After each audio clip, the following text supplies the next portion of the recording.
Right, I'll make a start then. So, I built this it's kind of like mini site for this training.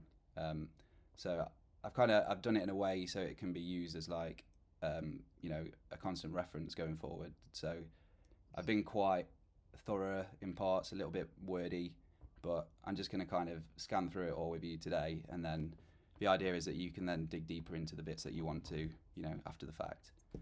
Um, there's quite a few more kind of cutting edge stuff, but it's mostly stuff that you couldn't use today, especially if it's just progressive enhancement. Um, and some of it is like really kind of just helpful little tools and little time savers, really stuff that you would have had to have used some kind of script for before.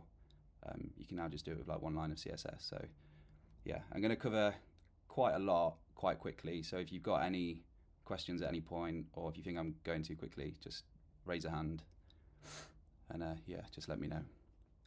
So before we get into like all the new features, I've just got a few slides I'm going to run you through. By the way, these kind of animations that you can see here are being triggered by as I scroll, and that's all purely CSS as well. So that's going to be something that I talk to you about in this. So yeah, before we go any further, I'm just going to give you kind of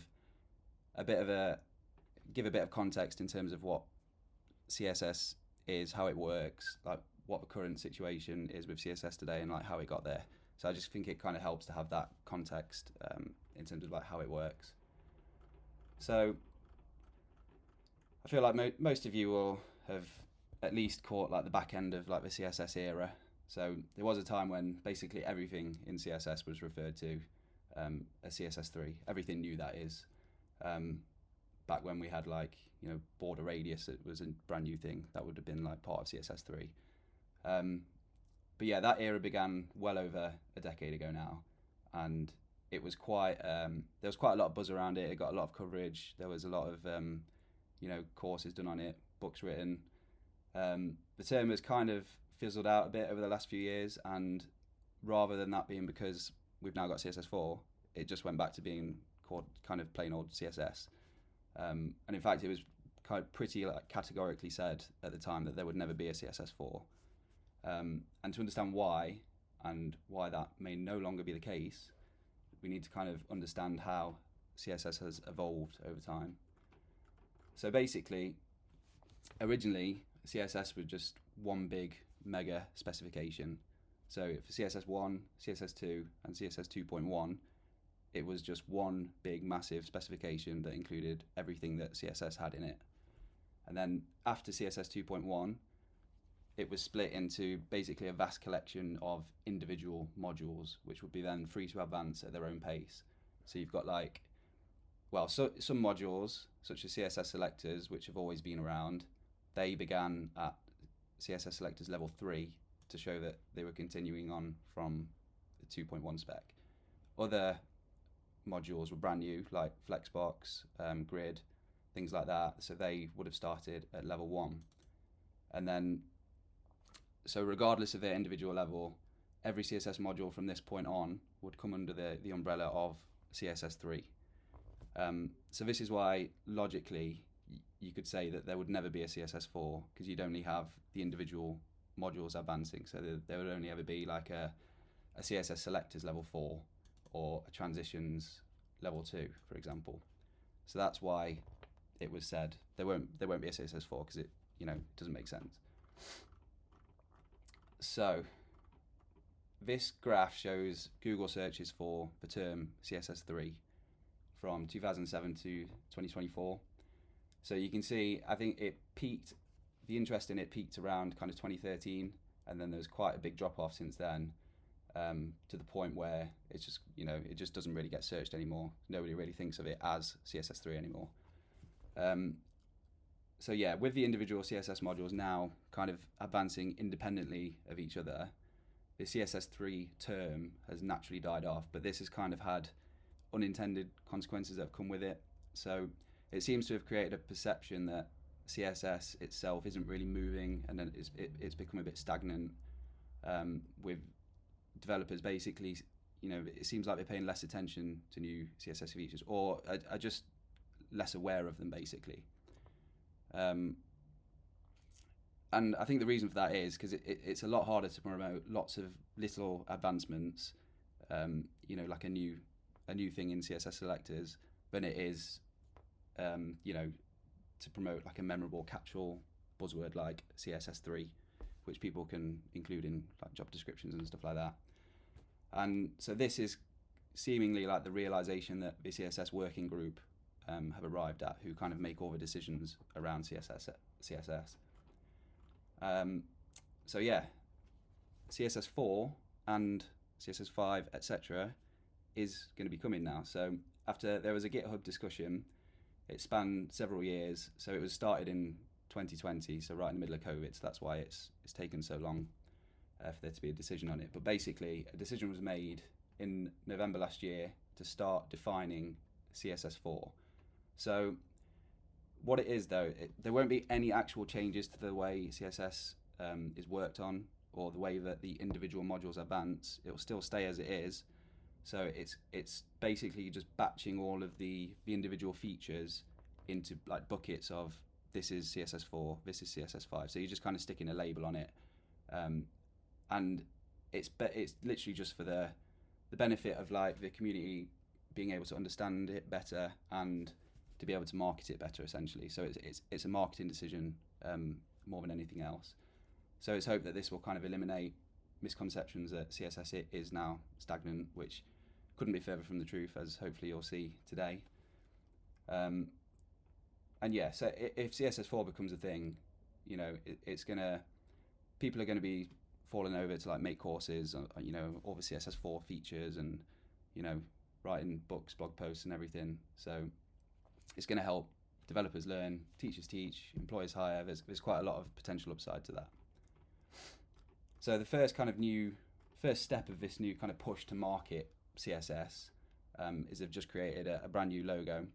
So there was it was kind of an open thing on GitHub where anyone could submit their own logo, and yeah, there was a vote literally just about 6 weeks ago, and this was the winner. So I mean, I don't think it's the most inspiring visually, but I can kind of understand why they went with this in the end, because it's kind of, it matches the other ones that tend to get used for the other technologies. And yeah, it was said that it needs to work with or without a number, so one would assume that it will have a 4 on there at some point, or a 5, etc. And yeah, the colour is called Rebecca Purple, which some of you might be aware of that, but it's got like quite a moving like backstory to it. So you can click this link after if you want to find out more about that. So let's make a start on the features. So the first one is text wrap balance. I feel like this is potentially the one that most of you might have heard of. It's a really useful little utility. So basically, if you've got multi-line text, so like a headline that spans multiple lines, it's going to split your text evenly between those 2 lines. So you can see this top one hasn't got it on, and then you end up with 1 word on a new line. This bottom one has got it on, and it splits the text evenly. So it's a really nice thing to chuck onto, like hero messages and stuff. When at different screen sizes, you've got 1 word on a new line or something. It's really, really annoying. And normally you have to like chuck in like a max width on your your hero content, or even throw like a line break in there, or span tags and stuff like that. So it completely eliminates the need to do that, which is really nice. Something to pay attention to as I'm going through these slides is I've got this little baseline widget from MDN, which essentially tells you the browser's support for each of these features. So there's kind of 3 levels to it. There's one which is newly available, which is like a blue tick, and I think that's if it's been supported in all browsers for about, I think it's like 18 months or something. There's a green tick, which is widely available, and that's if it's been like longer than that. And then there's an orange cross, which is limited availability, and that's if it's not supported in any of the in one of the major browsers. If one of them doesn't support it, or it show limited availability. So yeah, something to pay attention to as we move through this. So text wrap balance really simple, just a one-line property. It is in Tailwind now as well, just text balance, so it's a really nice little utility for you. The next one is scroll behavior smooth. Again, a nice simple one-liner. So it basically allows your page to scroll smoothly when anchor links are clicked. So if you've got like a one-page nav or something, it's really useful for things like that. If you stick it on the HTML element, then it will be applied to, you know, the viewport essentially, which is usually where you'd want it. So this one, as I said, it's got the green tick because it's been fully supported since March 2022. So it's got very good support. So yeah, just a normal anchor links. If you click these, it will slide down to them rather than jump down, which used to be, well, which is the default behavior. And that's literally just how these kind of slides are working as well. It's just using that scroll behavior smooth. And then I've also got the scroll animations, which I'll come to later. The next one, so yeah, these are all kind of just like little one-liners, really simple stuff to start with. So this one, align content in block layout. So we've had the align content property for, well, as long as we've had flexbox and grid basically, but it's only ever worked on flex elements or grid elements. But now you can use it on block level elements as well. If you want to do vertical centering or center it or align it to the bottom, or yeah. So these just all normal divs with display block. And literally, if you just chuck this line on it, that's all you need to do now to vertically center. So isolate. So this property is not that new, but I feel it's unknown enough to warrant including in this. So it's basically, it allows an element to create a new stacking context which is confined to that element. So if you're doing like Z-index, you don't want it to affect something else anywhere on the page. You want it, if you just want to confine it to that particular element, well, to that container element. So it's a bit hard to explain, but if I scroll down to this example, so this element here with the black border, this has got isolation auto, which is the default. So if you notice how these boxes here, which are stacked on top of each other, how they interact with this this navigation component in the bottom right. This is fixed, position fixed, with a Z-index of 30. So you can see if you scroll, you know, past something which has got a Z-index that's higher than that, they're going to overlap that, and that's most of the time that's not what you want. So I mean, obviously you can whack a higher Z-index on this, but then, you know, sometimes that can cause like a separate Z-index issue then somewhere else. So instead of doing that, you can just put isolate on this container, and then now these Z-indexes will be confined to just this one element. So you can freely use, or, you know, as high a Z-index as you want within this, and it'll only be relevant to that container. The inset shorthand. So again, this one's been around for quite a few years now. So inset is basically, it's a shorthand property for defining the top, right, bottom, and left properties. So it's you know, it's a space saver as much as anything else. But so yeah, if you wanted to do like, you know, like a full screen modal or backdrop or something for a modal, a lot of the time you'd do this, or you do like top 0, left 0, width 100%, height 100%. Instead of doing all of that, you can just do inset 0 with Tailwind, and that will make, yeah, it'll make your element obviously flush to the top, bottom, right, and left. So yeah, it works the same way, by the way, in terms of the order that you define them in.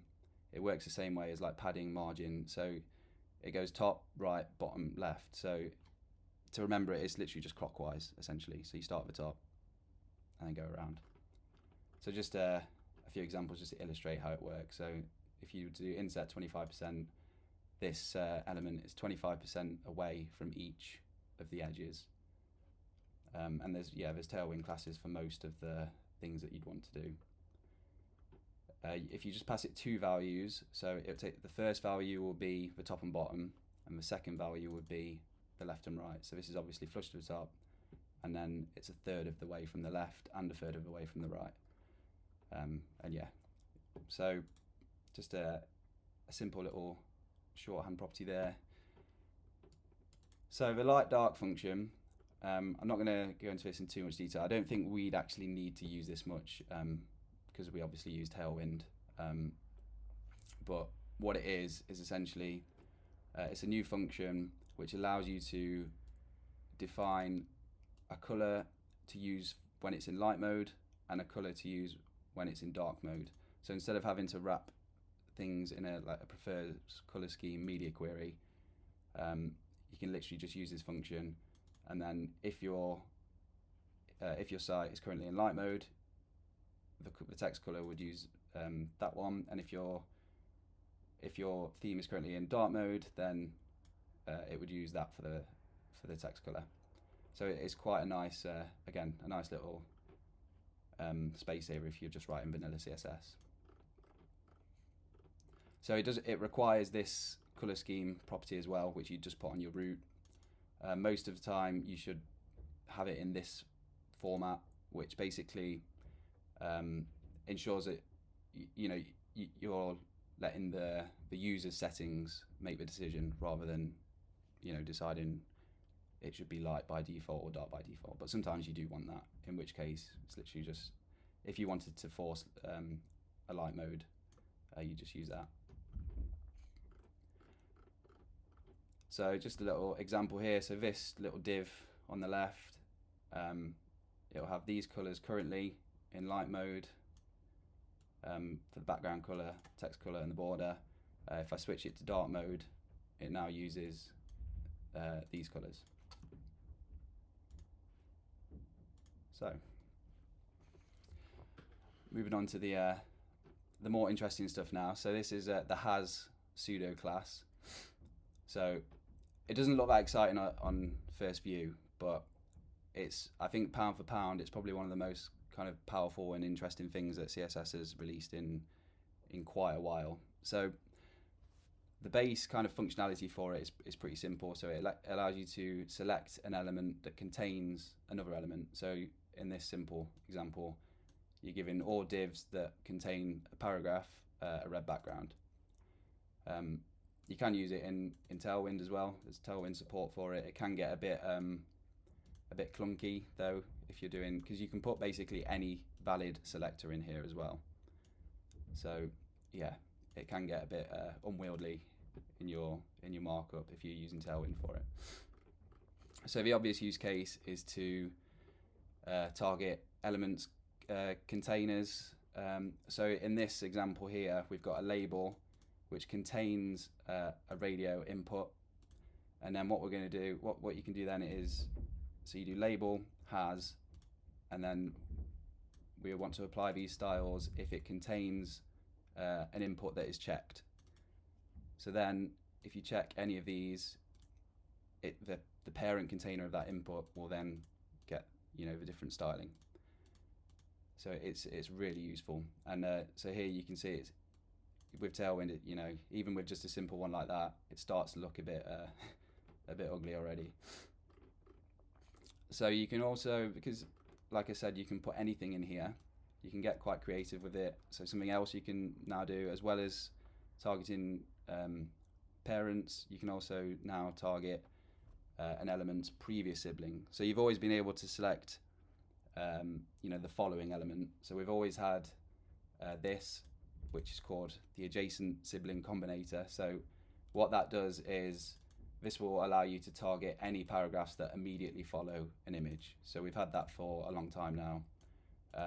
But if you put it into a has, so you could say this is targeting any paragraphs that have an image following it. So you're essentially targeting the paragraph before the image as well, really easily.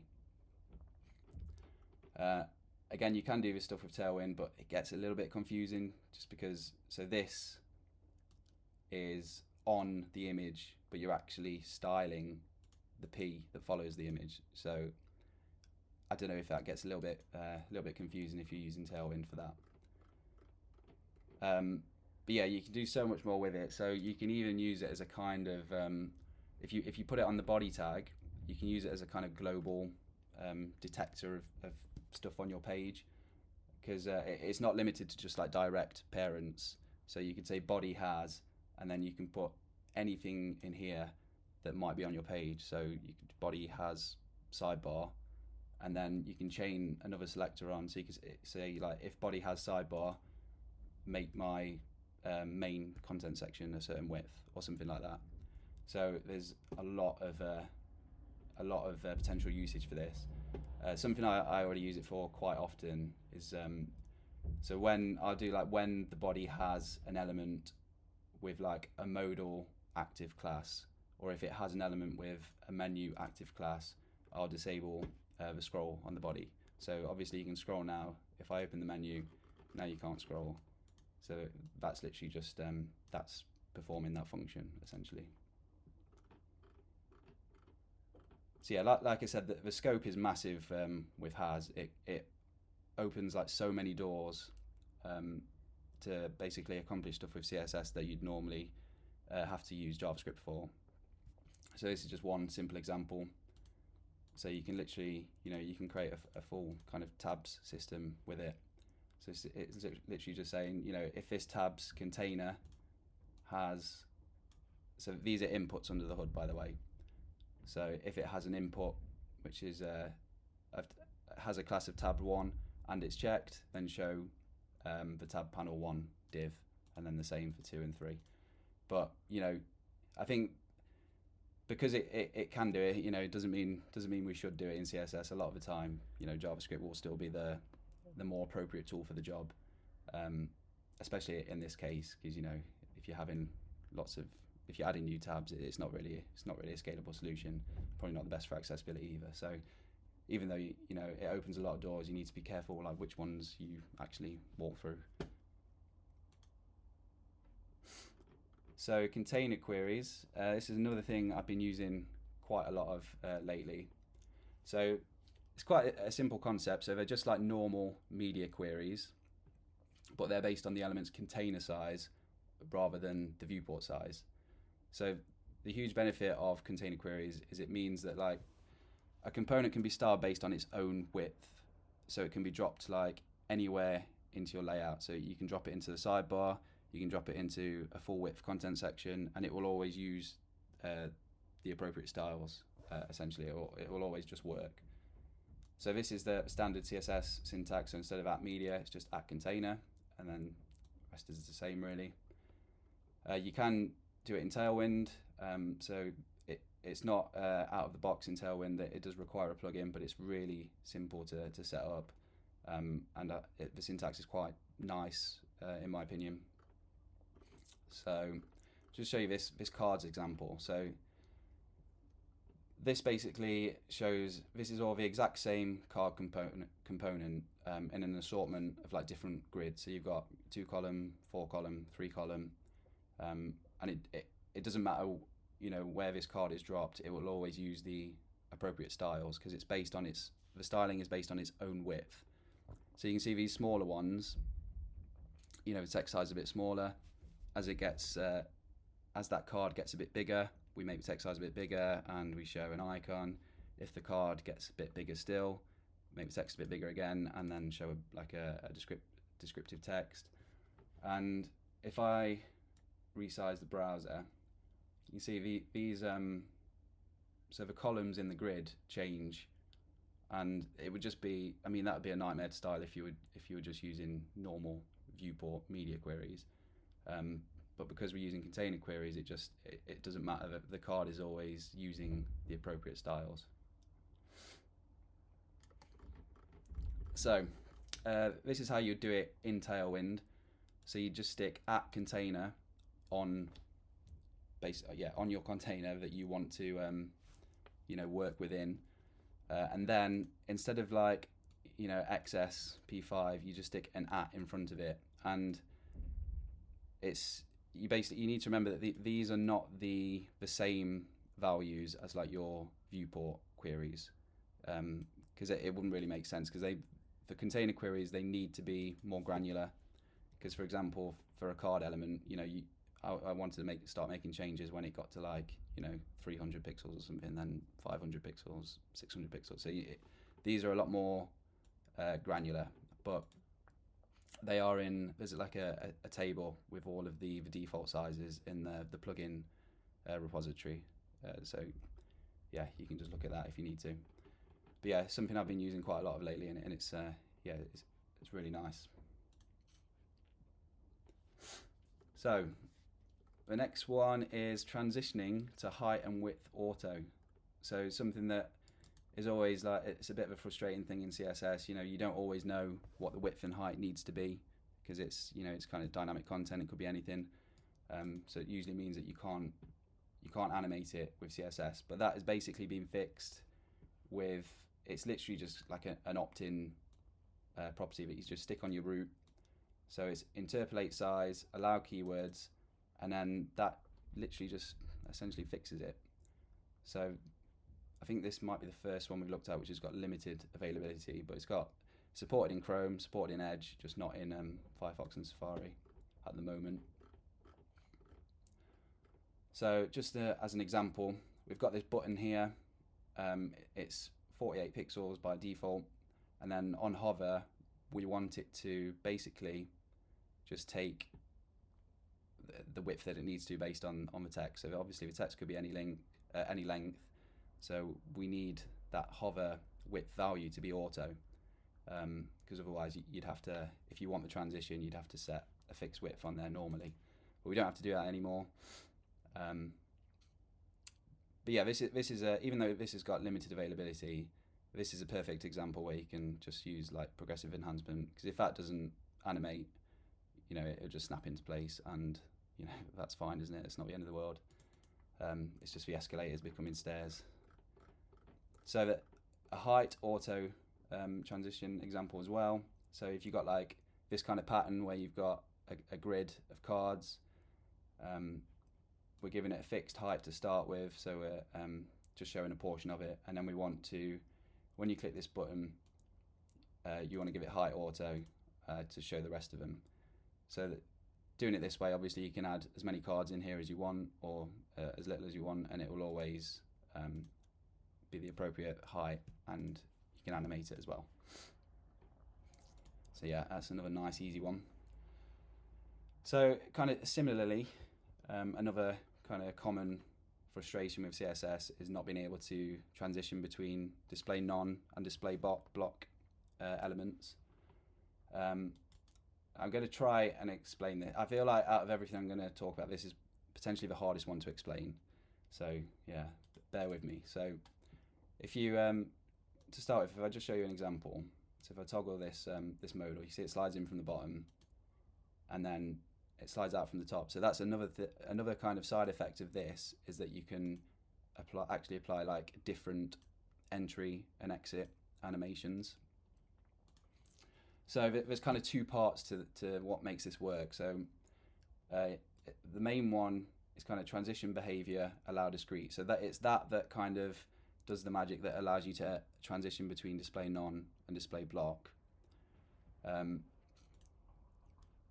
It's this bit is harder to explain, the start. So if I was to remove that, it would basically snap into that, and then this bit would still animate. So the reason we need this is because it needs this this starting style essentially to know where to start from, and then it will animate to its active state.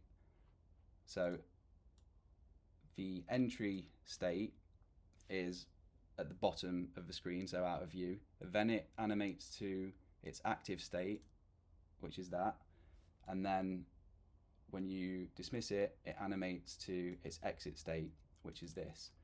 So yeah, it's not an easy one to explain.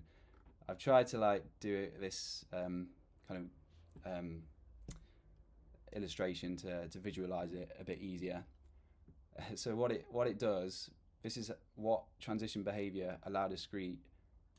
This is the effect it has essentially. So if you're going from display none to display block, this is the duration of your animation. So this line, so you've got 0% to 100%.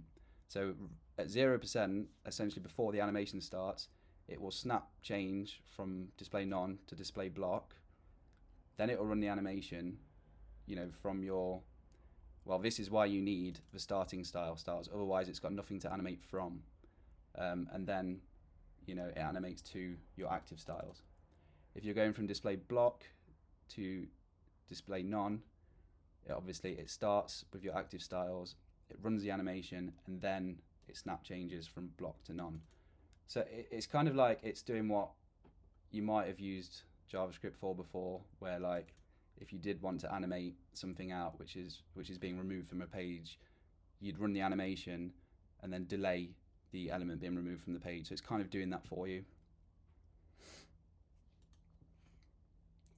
So yeah, this one, another quite exciting development is the cross-document view transition. So there's a lot to this view transitions API, but a kind of headline grabber is that you can now transition between separate pages with just a simple CSS rule. So literally, if you put this in your global CSS, you'll get a slight fade between all your page transitions, between your pages when you navigate between them. So just to show you an example, if you see here, you can see a slight fade. It's literally just this that's doing that. So yeah, it's limited availability, but only because it's not supported in Firefox. It's supported in everything else at the moment. So like I said, there is a lot more to it. It gives you a lot more control, because obviously a lot of the time you want to do a lot more than just a simple fade. So it gives you these kind of pseudo classes. So you can, if you target that, you can apply an animation to the kind of exiting page. If you target that, you can apply an animation to the entering page. And then you can also, so these all target like the root element, but sometimes you want to, if you're moving to a new page, you might want just this slide to do something, to animate. So in that case, you can use view transition name and just give it a name, and you just stick it on that, whatever element you want. And then after you do that, it kind of generates these extra pseudo classes for that particular element. So I'm not going to show you this now, but this is just an example. If you wanted to try this out for yourself, of just a different animation essentially. So it's just a normal CSS animation. So if you just put that in your global CSS as well as that initial snippet, it'll just kind of slide in and slide out instead of the fade. Okay, clamp. So yeah, again, the CSS clamp property has been around for a while, but it's not kind of, Tailwind doesn't really lend itself to it using it, that much. So you might have missed out on its benefits really. I've just started using it recently through a plugin for Tailwind, which makes it a lot nicer than this. So you can do it in Tailwind, but only through like arbitrary values, where you'd have to do it like that, which isn't really very nice.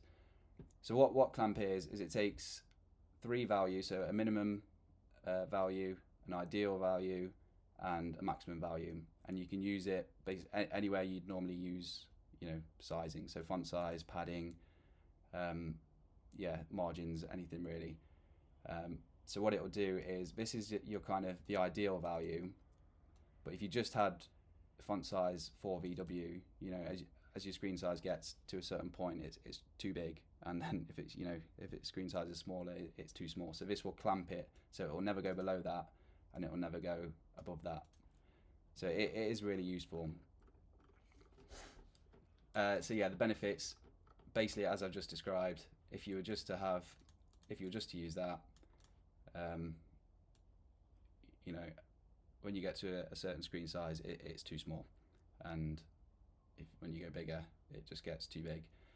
And also, kind of lesser known side effect of just using like a viewport, a viewport width unit, is if you were to use the browser zoom controls and zoom out, the text doesn't zoom out with it. So you can see the top example is scaling with the page, but the bottom one isn't. It's more noticeable on this. So I have used just a viewport width unit for this. You can see as I'm zooming out, it stays the same size, which most of the time you don't really want that because it's not good for accessibility. So those three values. So that kind of preferred value, the middle value, it's kind of it can feel a bit arbitrary, like choosing what it is. You just kind of play with it and then see what works. But there is like a mathematically kind of ideal number that will ensure like the smoothest scaling from your minimum value to your maximum value. So yeah, it's something that can be worked out, but it's quite a complex formula. There's a lot of calculators out there that will do it for you. And then they'll spit out something like this, where the middle value is a rem value plus a certain viewport width value. So yeah, if I resize this, you can see the text size just scales nicely. And yeah, so the issue with this is, it's quite a cumbersome task to have to manually go and put your units in a calculator and then copy and paste, this mental value in. Especially if you're using clamp on everything, because it's nice to use them, but yeah, literally like padding, margins, font sizes, most things throughout your layout. So if you want to use it for everything, it's not a nice it's not a nice process really. So that's why I do really like using the Tailwind solution, this Tailwind plugin solution. So it's called Fluid. It's reasonably easy to set up. So obviously the main benefit is, this is how you might normally increase the padding as your page gets bigger. So you start with P4 as you get to a large screen, P8, extra large screen, P12, and then similar thing for the font size. With Clamp, with this Fluid plugin, so this is how you do it. You essentially just specify a minimum padding value and a maximum padding value, and then it will work out what it does in between. So it will scale nicely between those two values. So that padding 4 will take effect from your smallest breakpoint size in your Tailwind config, and then it will get to 12 at your largest breakpoint. So yeah, it's just a lot nicer to look at as well, if anything else. And yeah, I do think the syntax is quite nice as well. So it's just a little tilde, and then you just put your min and max values, and then it works out what it needs to, including it does this calculation for you. So it still uses these kind of ideal magic numbers in the middle, but you don't have to worry about that. You just do a min and max, and it will work out the rest for you. One thing to bear in mind when you're setting this up is it requires basically all of your units that you're working with to be in rem. So that includes your actual breakpoints that are defined in your Tailwind config. So you'd have to convert any pixels to rem. So this is the last one.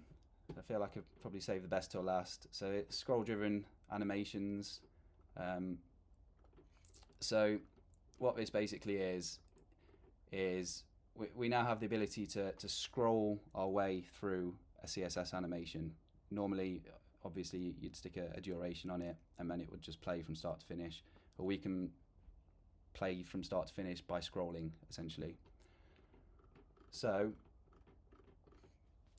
the first property to understand on this is the animation timeline property. So there's two main options that you can use for its value. So you've got scroll and view. So the scroll one is quite a lot easier to understand. So I'm going to show you that one first. So what the scroll value means is that basically the scroll bar for your page, or it could be an element if you're doing it within a certain element that's got a scroll on it. But by default, it's the page. The scroll bar is essentially the timeline for your animation. So by default, the top of the page would be 0% of your animation, and the bottom of the page would be 100% of your animation. So you can see this bar moving along the top. That's just come back. So that is basically the first demo that I'm going to talk to you about, because it's essentially it's a really simple.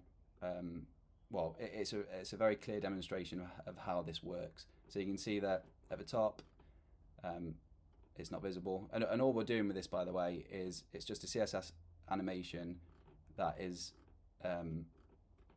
we're going from 0 width to full width, and then as I scroll down, the animation goes further and further. If I was to go right to the bottom, it would be the full width of the page.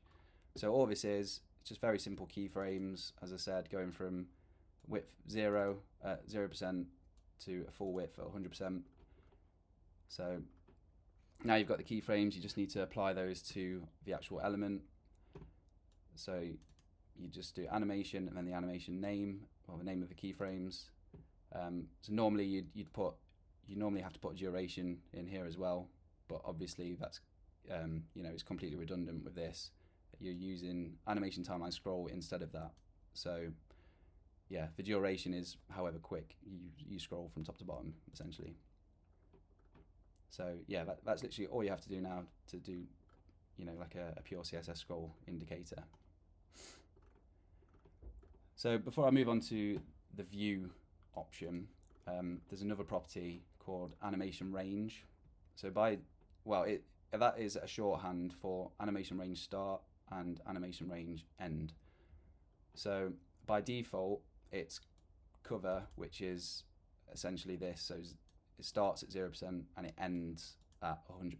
But obviously, that's perfect for a scroll indicator, but most of the time you don't really want your animation to play out over the full length of your page.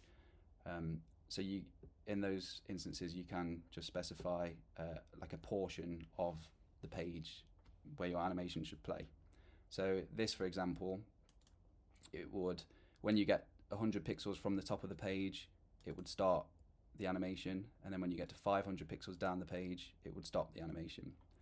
So it's kind of what I've done for this. You see this header, how it blurs. If I was to just leave the default animation range, that would be slightly visible until I get to the very bottom of the page. But I've set that animation to end at about sort of 800 pixels or something. So that animation will just play from 0% to about 800 pixels, and then it's gone. So moving on to the animation timeline view option. So with view, it's a bit more to get your head around, but it's basically you apply it to an element, and then that element itself becomes like the timeline for your animation. So the progress of that element as it moves up the page is like the timeline for your animation. So by default, it means that your animation will be at 0% when the element starts to appear. So as it just appears at the bottom, your animation will start, and then it'll get to 100% when it is just scrolled out of view. So it's quite similar to if you've used intersection observer in JavaScript. It's quite similar to how that works. So this next demo, you can see the animation begins as soon as like the first pixel appears. So it's just going from 0 width to full width, and it's going from red to purple. So it starts animating as soon as it appears, and it doesn't finish animating until it's all of the way out of the screen. So you can see there's still a tiny gap at the side of it. So the animation doesn't completely finish until it's left the page, essentially. So that's the default behavior, which again is animation range cover. So that demo and the ones that I'm going to show you below, so they all use the same keyframes and code, except for the animation range settings. So I'm going to show you how that affects things, basically. So again, we're just scaling from 0 width to full width from the center this time, and we're doing a color change from background color red to background color purple. And yeah, it's obviously we're using the animation timeline view value this time. And yes, by the way, they all have all of these. So this demo, by default, it has a pale blue background. It's only when the animation kicks in, it'll go from red to purple. So this is just to illustrate.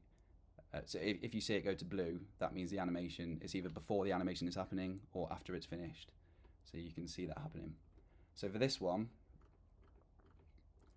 again starts animating as soon as it appears on the page, but this one finishes when it hits the top of the viewport. So for this one, I've used animation range 0 and then 100 viewport height. So that's essentially what I've done for. So for these slide animations, the white slides, you can see. So as I scroll, immediately the animation starts. So it starts rotating from like 10 degrees to 0. And then when it hits the top of the page, that's when the animation's done. And then, yeah, so you can see as it hits the top of the page, the animation's finished. And in this case, because I've told it not to use the last keyframe values, it snaps back to its default styling, which is a pale blue background. So this next one, you can see it's blue to start with, and then the animation starts. And then as we scroll down, then the animation finishes. So that's because, so this one I've set to animation range 200 pixels, 800 pixels. So this is just to show you the effect that it has. So this will start animating when it gets to when 200 pixels of this element is visible, and then it will stop animating when 800 pixels of this element is visible. So yeah, it's there's a lot to this, and there's a lot to get your head around. It can get a lot more complex, and I've kind of just scratched the surface with what I've shown you here. But yeah, hopefully it gives you like just the basic concepts. But yeah, that's everything I was going to show you today. There was a lot more that I wanted to cover. There's a lot more new stuff in CSS, believe it or not. But yeah, didn't have time to chuck it all into this. But yeah, has anyone got any questions or anything? No questions? Silent. Fine by me. Yes, as I said, I'll send this round after. I've also recorded this as well, so I'll stick it on the arc if you ever want to dip back into it. Yeah. That's really good. Thank you so much. It's good. No worries. Hope you all enjoyed it and learned something. Isaac. I think that's a question. It wasn't a question, but I mean, I might as well. When's round 2 coming? Because I found that way more informative than I expected to. Not to sound cocky or anything, but I didn't realize there was that much new in CSS. Yeah, this is it. There's a lot of new stuff, and I think a lot of it seems to go under the radar these days, and that's why there is a push to be better at marketing CSS. So yeah, I mean, there's not going to be a round 2 because I leave on Tuesday. So just because you're leaving doesn't mean CSS leaves too. That's true. That was the hope. I don't know. I don't want to learn another language for this now. Yeah, it won't be me giving it though anyway. So unfortunately, yeah, Jeff. That was great, Steve. Thanks. Where do you get a lot of this information from? Have you got all these CSS updates? When you mentioned at the start that we're going towards CSS 4, and now it's going to get a name. We can start teaching about it more and what have you. Where are you getting this sort of information from? You got podcasts and yeah. I mean, I listen to Syntax podcast. I don't know if anyone knows about that, but it's quite good for just they cover a lot on that and a lot of new stuff. So if I notice them talk about some new CSS thing, I think, oh, I'll look more into that. But yeah, generally speaking, it's just like, I don't know, you just see little bits on Twitter, and yeah, I don't know specifically. I just try and keep my ear to the ground and try and keep on top of it all. But I mean, to be fair, I didn't know all of this when I started putting this training together, I think by doing this, it's filled in a lot of gaps for me as well. And then I kept coming across more stuff, and I was like, that would be a good thing to cover as well. So just by doing this, I learn a lot. But yeah. Oh, great, mate. Great stuff. Shannon? Hello. Hi. Thanks, Steve. That was really good. Do you have a list of the other things that you wanted to include but couldn't because of the time? Because maybe we could look into them in our own time. Yeah, I started noting things down. I'll send a list around on Slack because there's things like CSS nesting. That's a thing now in just native CSS. You can nest. But yeah, there's a bunch of other bits and bobs. Jeff, I just thought of something else where you can see a lot of the new stuff. So in the last 2 years at least, Google have done like a CSS wrapped page, which I only discovered like the other day when I was putting this together. But it's a really nice like overview of everything that's been introduced into browsers in that year. So yeah, a lot of this stuff was in the 2023 wrapped and 2024 wrapped. So yeah, I'll send those links as well because it's just full of all the new stuff. Great stuff. Thanks, Steve.